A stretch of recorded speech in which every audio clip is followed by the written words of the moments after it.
आज हम बात कर रहे हैं वेस्ट अफ्रीका के एक ऐसे देश की जहां पर आपको इंडियन कल्चर भी देखने को मिलेगा, क्योंकि यहां पर गुजरातियों की आबादी ज्यादा है। यहां सबसे ज्यादा जुड़वा बच्चे पैदा होते हैं और इसके साथ ही यहां की फिल्म इंडस्ट्री हर महीने लगभग 200 फिल्में बनाती है, यानी कि साल भर में 2500 फिल्में बनती हैं।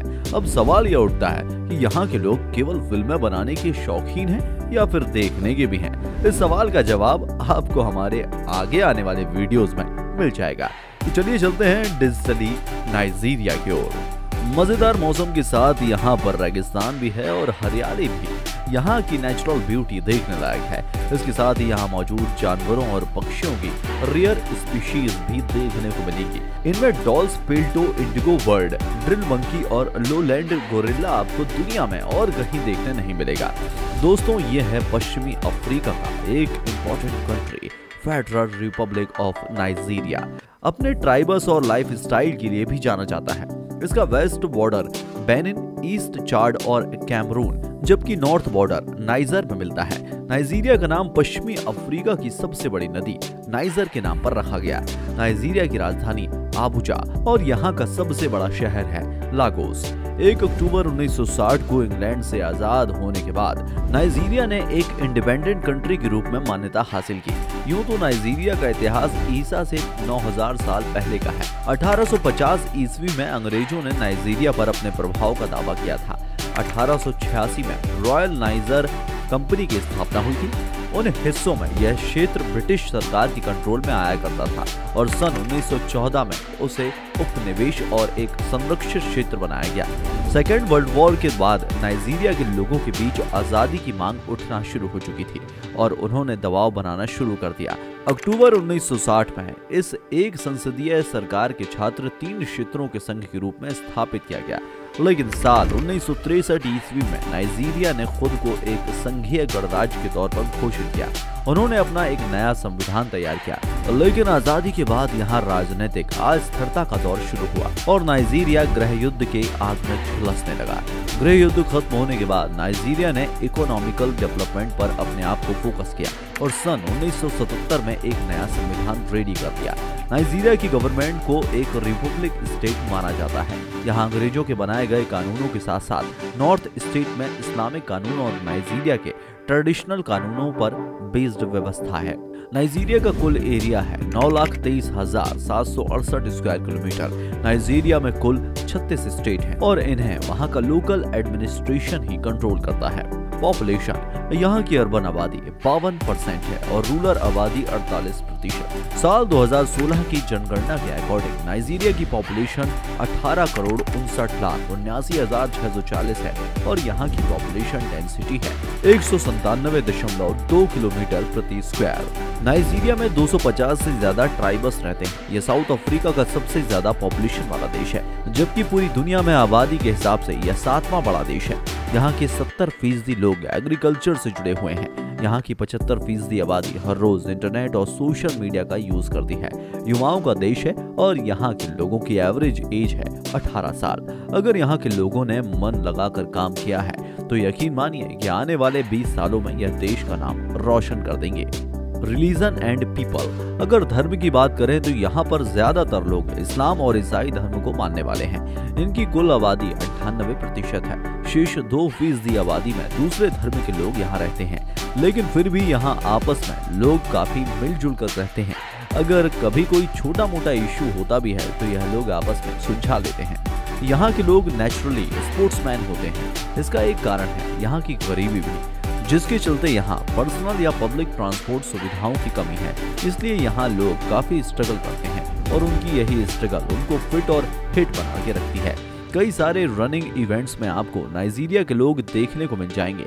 नाइजीरिया एक ऐसा देश है जहाँ के लोग काफी मेहनती होते हैं। वो सरकारी ऑफिस हो या फैक्ट्री, यहाँ के वर्कर 10 से 12 घंटे तक काम करते हैं। हालांकि यहाँ काम करने वालों की कमी नहीं है, क्योंकि यहाँ के लोगों में सपने देखने और सपनों की दुनिया में खोए रहने की डेंसिटी भी देखी गई है। यहाँ के लोग गरीबी में भी अमीरी की अदा खोज लेते हैं। जी हाँ, अपने काम पर जाने के लिए इन्हें कई किलोमीटर पैदल चलना पड़ता है, तो इनके फिट रहने का एक कारण भी है। कई एथलीट यहाँ से ही हैं जिन्होंने अपनी गरीबी को ही अपना सबसे बड़ा हथियार बनाया। यहाँ का सबसे लोकप्रिय खेल फुटबॉल है। यहाँ की लड़कियां बेहद खूबसूरत और फिट बॉडी की होती हैं। लड़कियों की लंबाई अच्छी खासी होती है। यही वजह है कि कई सारे फैशन इवेंट्स में नाइजीरिया की लड़कियों का बोलबाला होता है। यूरोप के बहुत से इवेंट्स में यहाँ की लड़कियां शो स्टॉपर बनती हैं।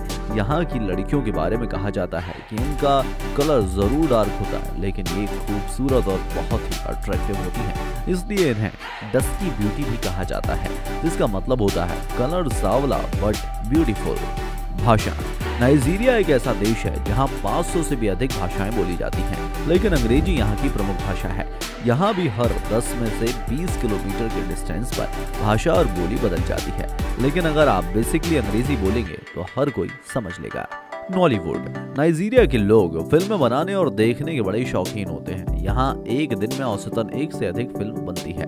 जिस तरह हमारे यहाँ की फिल्म इंडस्ट्री को बॉलीवुड कहते हैं, वैसे ही नाइजीरिया की फिल्म इंडस्ट्री को नॉलीवुड कहते हैं, और यहाँ पर हमारे देश से भी ज्यादा फिल्में बनती हैं। दुनिया का सबसे बड़ा चर्च, लगभग 50,000 लोगों के लिए एक साथ बैठने की कैपेसिटी वाला विनर्स चैपल चर्च दुनिया का सबसे बड़ा चर्च है और यह नाइजीरिया में मौजूद है। इस चर्च की ब्रांच दुनिया के लगभग 65 देशों में मौजूद है। The walls of Benin. Nigeria के इंडो स्टेट में मौजूद यह दीवारें नाइजीरिया के इतिहास की कहानियां कहती हैं। इन दीवारों के बनने के समय के बारे में कुछ ठीक नहीं कहा जा सकता, लेकिन रिसर्चर्स का कहना है कि 13 से लेकर मिड 15 सेंचुरी तक इनका कंस्ट्रक्शन हुआ था। हालांकि यह यहाँ की एक अट्रैक्टिव और फेमस टूरिस्ट स्पॉट है। इन दीवारों को देखने के लिए बड़ी संख्या में पर्यटक आते हैं। पूरे अफ्रीका महाद्वीप में सबसे लंबा और सबसे पुराना पुल नाइजीरिया देश में ही है। इस ब्रिज को the Third Mainland Bridge कहते हैं और इसकी लंबाई 12 किलोमीटर है। कंस्ट्रक्शन की फील्ड में नाइजीरिया अफ्रीका के दूसरे देशों के मुकाबले कहीं आगे है। यहाँ की इकोनॉमी काफी तेजी से ग्रोथ कर रही है। नाइजीरिया में आपको ऊंची ऊंची इमारतें देखने को मिल जाएंगी।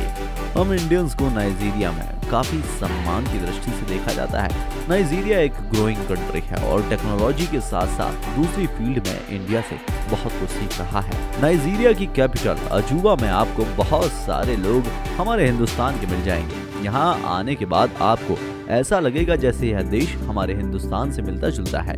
यहाँ गुजराती लोगों की आबादी काफी ज्यादा है। गरीबी। यह नाइजीरिया की एक और भयानक सच्चाई है कि यहाँ पर जबरदस्त गरीबी है और गरीब लोग एक वक्त का खाना भी नहीं खा पाते हैं। यहाँ के कुछ अमीरों में एक बात और देखी गई है, उनकी उम्र चाहे जितनी भी हो, बूढ़े लोग भी नाबालिग और नौजवान लड़कियों से पैसा देकर शादी कर लेते हैं। हालांकि सरकार ने इस तरह की शादियों के खिलाफ कानून बनाया है, मगर उनका इम्प्लीमेंटेशन न होने की वजह से यह यहाँ की एक समस्या बनी हुई है। मगर यहाँ की एक काली सच्चाई है, यहाँ के विधायकों को दुनिया में सबसे ज्यादा वेतन मिलता है। पक्ष और विपक्ष दोनों ही क्षेत्र में नेताओं ने आपसी सहमति से अपनी तनख्वाह सबसे ज्यादा बढ़ाकर रखी है। उन्हें यहाँ के गरीब और आम आदमियों की चिंता ही नहीं है। बात कर लेते हैं एग्रीकल्चर एंड प्रोडक्शन की। नाइजीरिया अपने यहाँ से सबसे ज्यादा तेल का एक्सपोर्ट करता है। इसके अलावा नाइजीरिया में कोयला, टिन, रबर के प्रोडक्ट, लकड़ी, कपड़ा, सीमेंट, जूते, केमिकल, उर्वरक, मिट्टी के बर्तन जैसी चीजें भी प्रोड्यूस की जाती हैं। अगर नाइजीरिया की एग्रीकल्चर प्रोडक्शन की बात करें तो यहाँ पर बेसिकली कोको, मूंगफली, कपास, ताड़ का तेल, मक्का, चावल, जौरा, बाजरा, सुअर, मछलियाँ जैसे प्रोडक्ट मिलते हैं। नाइजीरिया में बाएं हाथ से हैंडशेक करना बहुत ही बुरा माना जाता है। हालांकि बाएं हाथ से तो हमारे यहाँ भी कोई हैंडशेक नहीं करता, लेकिन हैंडशेक करने के लिए हम राइट हैंड का यूज करते हैं।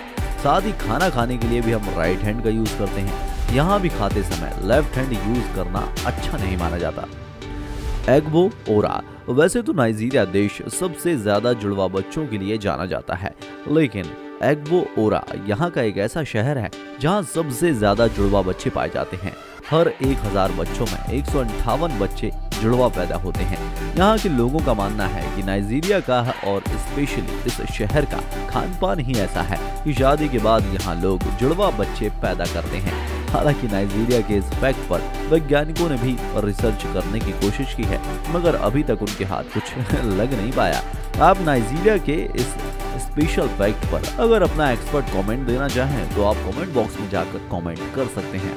ये थे नाइजीरिया देश के बारे में कुछ रोचक जानकारियां। हमें यकीन है कि वीडियो आपको पसंद आया होगा। वीडियो पर अपनी राय हमें दीजिएगा, हमें इंतजार रहेगा। फिर मिलते हैं एक नए वीडियो में, तब तक के लिए अपना ख्याल रखिए और अपनों का ख्याल रखिए। जय हिंद, जय भारत, वंदे मातरम।